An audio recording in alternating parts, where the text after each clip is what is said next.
nueva ópera. La emperatriz empujaba a su arquitecto preferido, que se dice que era su amante, un arquitecto joven, desconocido, que venía de Roma, de hacer su Grand Prix, ganó el concurso, y la emperatriz fue la primera, Eugenia de Montijo, que se puso en contra de ese edificio. Nos olvidamos que Émile Zola estuvo al frente de una lista de notables en Francia que pedía la demolición inmediata de ese mamotreto, que era la Torre Eiffel. A mí me tocó vivir esta misma polémica con la Ópera La Bastilla. ¿Para qué? En una ciudad que tenemos 5 óperas. Vamos a hacer una nueva ópera. En un momento difícil, el segundo año del gobierno socialista, cuando el dinero de Francia se había ido, y además a un desconocido arquitecto, que lo traemos de dónde viene este.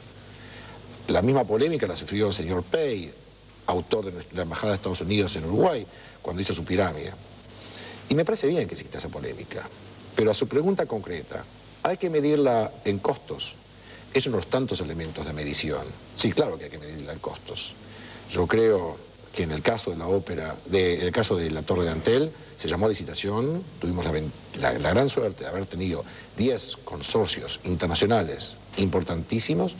Se pasó de las propuestas, hubo 3 propuestas que entraban dentro del 5% de proximidad.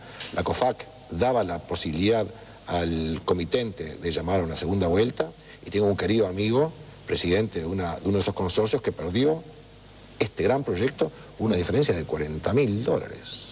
Yo creo que no me toca a mí hablar, no sé si tengo el derecho de hablar de esto, pero sí la decisión en aquel momento del presidente Lombardo de hacer un llamado a licitación totalmente transparente, donde se consiga el mejor precio, lo llevó hasta el extremo. In extremis, contra mi opinión. Yo le decía, no, ustedes no tienen derecho, den la obra en la primera vuelta al que tuvo el precio más bajo.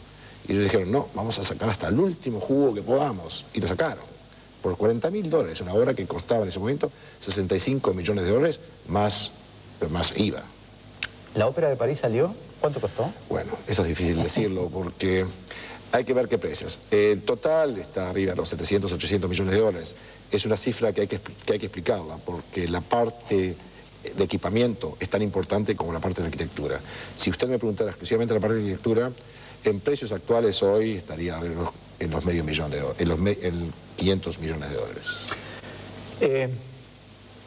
Si uno va a la historia de Babilonia para acá y para allá, de Egipto para acá y para allá, pasando por los griegos, los romanos, los españoles, los ingleses.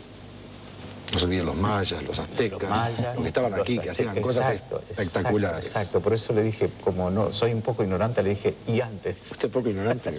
Y antes. Está buscando ¿Por qué siempre el poder ha querido estar asociado a cosas que permanecen en la piedra, que permanecen en el ladrillo, que permanecen en los modernos elementos para construir esas formidables infraestructuras? Porque es una cosa permanente en la historia del hombre, ¿no? A veces es como que más preocupado el gobernante por atender los hechos sociales que tiene que corregir, los déficits, está en dejar ese mojón. Aquí estuve yo. Fíjese, Mitterrand, un socialista, como usted bien decía, en pleno periodo de inflexión, en que empezó un gobierno socialista, se dio cuenta que no funcionaban las cosas y giró hacia el capitalismo. En ese momento, en esa inflexión, dispone ese gasto enorme para el Estado francés. Es cierto que es solamente esos jefes de Estado que de una forma, para dejar su pasaje en la historia, construyen en piedra. No solamente, yo me atrevería a discutir que la arquitectura, por ejemplo, de Nuevo México, de los pueblos, es una arquitectura tan rica como es la arquitectura del señor Mitterrand, y donde no hay un individuo. A mí me ha tocado trabajar en situaciones políticas muy diferentes. Una democracia como en Uruguay o como en Canadá, en países de una monarquía absoluta, como es el Medio Oriente, Saudi Arabia, hablaba usted, o los Emiratos Árabes. En países totalmente socialistas, en la República Popular China, en la República de Cuba.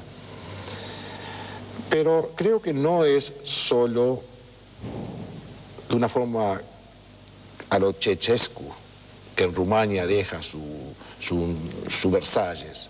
Creo que en el caso del presidente Mitterrand es también la decisión de decir, Francia es el centro de la cultura, tendremos problemas económicos, pero tenemos que hacer una nueva ópera. Una razón muy similar a Dantel, tenemos que recuperar el este de París, la Bastilla, donde de una forma histórica se festejaba el 200 aniversario de la Revolución Francesa en el mismo lugar donde había empezado. ¿Y con qué lo festejaba el señor Mitterrand? Con una ópera. Para mí eso es simbólico, en la cual estaba de acuerdo su opositor, en aquel momento el intendente de la ciudad de París, el señor Chirac, porque él, como intendente, quería también recuperar esos barrios que no se habían desarrollado en la forma lógica. Es muy diferente, creo, la posición del señor Mitterrand al hacer la ópera de París, que la del rey Sol cuando construye Versalles. Creo que es muy diferente la posición del gobierno de la República Popular China cuando hace en la ciudad de Nanjing, que fue, Nan es sur, Jing es capital, Bei es norte. Nanjing es la capital del sur de China, Beijing es la capital del norte. En el lugar más importante, yo estoy haciendo una ópera donde estaba el Palacio Imperial de la dinastía Ming. Estamos sacando piedras que tienen 800 años de historia. No es por una razón megalomaníaca, todo lo contrario. Creo que hay una tradición, hay una cultura. No es Tutankamón que está haciendo su monumento. Estamos haciendo algo para el futuro. Estamos construyendo óperas, estamos construyendo torres de telecomunicaciones que van a permitir el entrelazo de diferentes ciudadanos. Muy diferente que hacerse su castillo a la Ceausescu, a la Luis XIV. Arquitecto, con usted y con el señor Ehrlichman volvemos dentro de instantes. Gracias.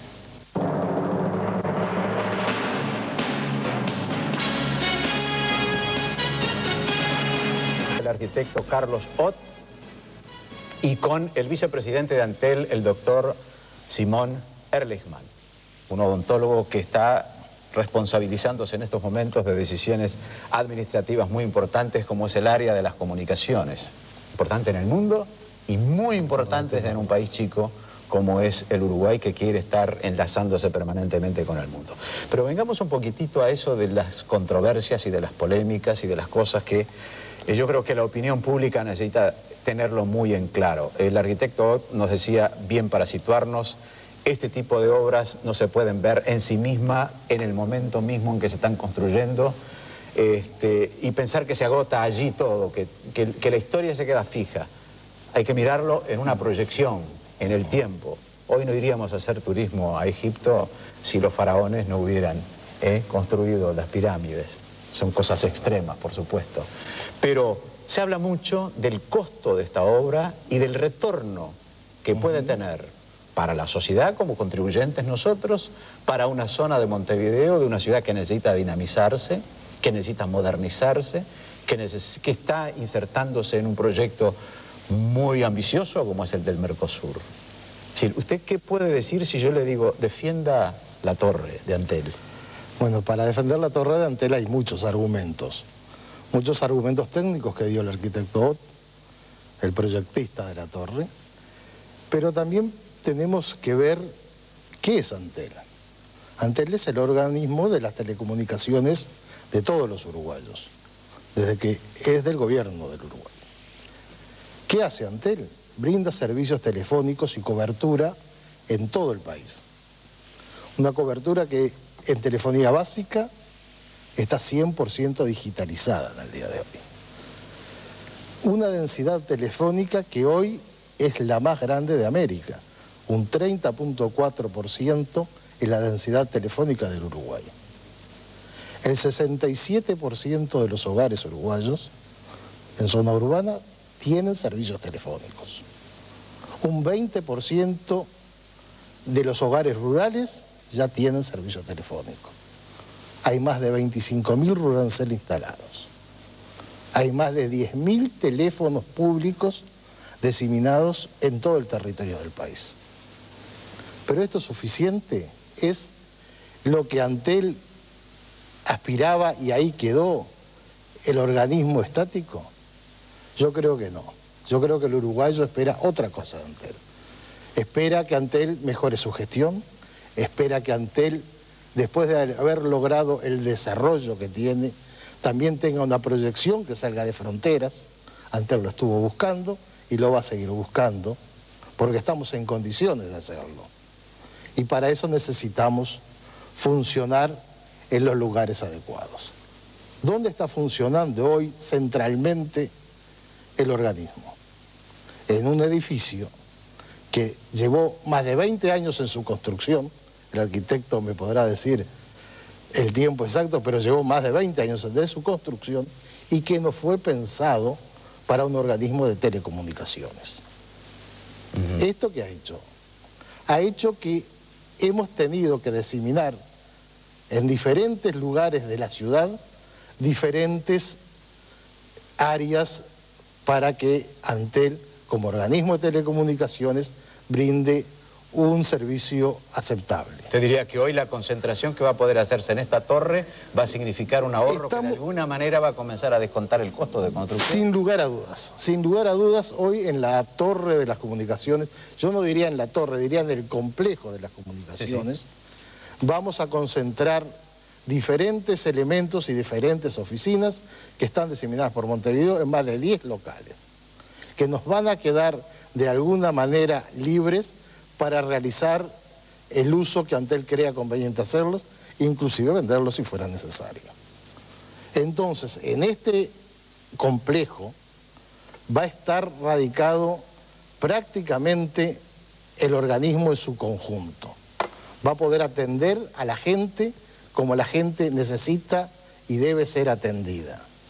Va a tener un lugar para capacitación de su personal, porque usted debe saber que Antel es uno de los organismos que más trabaja en capacitación de su propio personal. Y que con la marcha que lleva, la evolución de la tecnología de las comunicaciones lo necesita, ¿no? Es que es tan rápida la evolución que si no capacitamos a nuestros técnicos, la ola tecnológica nos atrapa y nos lleva por delante.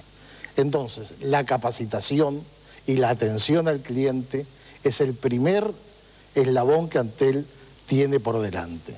Y no es por eso, y no es curiosamente que la parte de usuarios sea lo que estemos hoy apurando para su finalización.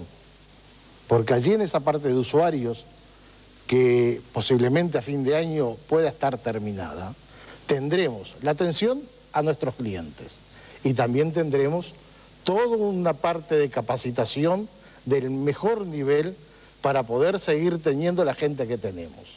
Nuestros técnicos que están catalogados en el mundo como de primer nivel, pero nuestro personal administrativo y nuestro personal obrero que también con orgullo podemos decir que es de primer nivel. Eso creo que es muy importante para centrar el tema en su justo lugar. Doctor Ehrlichman, usted se queda aquí en el Uruguay. Vamos a tener oportunidad de seguir conversando. Y en Canelones. Y en Canelones acerca de esta torre, con usted y con otros integrantes del directorio de Antel. Déjeme aprovechar la oportunidad. Aprovechelo porque yo también estoy aprendiendo de él. Pasa arriba de los aviones y de ciudad en ciudad y pocas veces lo tenemos acá por el Uruguay. Aunque ahora está en un proyecto muy importante también usted, vinculado con la modernización o con el surgimiento de una nueva cosa allí que me gustaría que lo definiera usted. Yo creo bueno, justamente, creo que ese proyecto, creo que usted se está refiriendo al Plan Fénix, donde yo como arquitecto estoy haciendo un proyecto de arquitectura para un consorcio que ha hecho una propuesta a la licitación. Creo que es otro de los elementos que justifica el proyecto de Antel, que tanto el presidente de la República como el intendente de Montevideo, con una perspectiva histórica fantástica, sabían que iba a ser un polo de desarrollo. Y en efecto hoy, gracias a porque sin el proyecto de Antel, creo que no estaríamos hablando de este otro proyecto, estamos hablando de la renovación de la magnífica estación de trenes Artigas, la recuperación y reciclaje de los galpones que están a lo largo de la calle Paraguay y la construcción de 90.000 metros cuadrados de construcción nueva en torres residenciales, de hotel y de oficinas y un centro comercial para volver a dar vida a la Guada. Creo que, como pasó con la Ópera de la Bastilla, que renovó el este parisino, en efecto la Torre de Antel pasa a ser, con su construcción, un elemento que permite que esta zona tan magnífica de Montevideo, una de las vistas más lindas del país. Los pobres argentinos, los pobres porteños no ven la caída del sol en el mar porque el río está al norte para ellos. Sin embargo, de estos 3 lotes usted ve la caída del sol en una dirección totalmente hacia el oeste, hacia el poniente. Lo más lindo que hay en Montevideo se va finalmente a desarrollar.